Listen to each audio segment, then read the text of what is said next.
प्रणाम का महत्व। महाभारत का युद्ध चल रहा था। दुर्योधन की बातों से आहत होकर के पितामह ने प्रतिज्ञा की कि कल मैं पांडवों का वध कर दूंगा। पांडवों को जब यह बात पता चली तो उनके शिविर में बेचैनी बढ़ गई।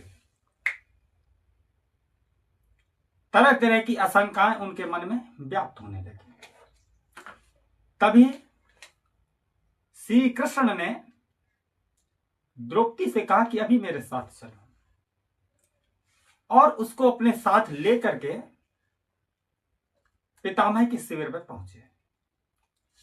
और जैसे ही पितामह के शिविर में पहुंचे, उन्होंने द्रौपदी से कहा कि मैं यहीं पर खड़ा हूं, तुम जाकर के पितामह को प्रणाम करके आओ। द्रौपदी पितामह के शिविर के अंदर जाकर के पितामह को प्रणाम करती है और पितामह बदले में कहते हैं अखंड सौभाग्यवती का। लेकिन वत्स, तुम इतनी रात को अकेले कैसे आई हो? क्या तुम्हें श्री कृष्ण लेकर तो नहीं आए? द्रौपदी ने कहा हां। पितामह ने कहा मैं जानता हूं कि मेरे एक वचन को मेरे दूसरे वचन से काट देने का काम श्री कृष्ण ही कर सकते हैं और कोई नहीं कर सकता। पितामह शिविर के बाहर आए और द्रौपदी भी साथ में। पितामह ने श्री कृष्ण को प्रणाम किया और श्री कृष्ण ने पितामह को प्रणाम किया, और दोनों अपने अपने शिविर की ओर प्रस्थान कर लिए। श्री कृष्ण ने द्रौपदी से कहा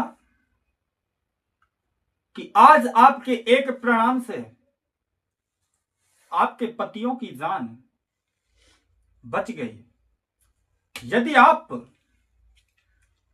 प्रतिदिन पितामह, द्रोणाचार्य, धृतराष्ट्र आदि को प्रणाम करती होती और उसी तरह दुर्योधन, दुशासन की पत्नियां भी पांडवों को प्रणाम करती होती, तो ये युद्ध की नौबत नहीं आती। ये युद्ध टल सकता था। इसी तरह कभी कभी हमारे घरों में भी हमारी बातों से बड़ों के मन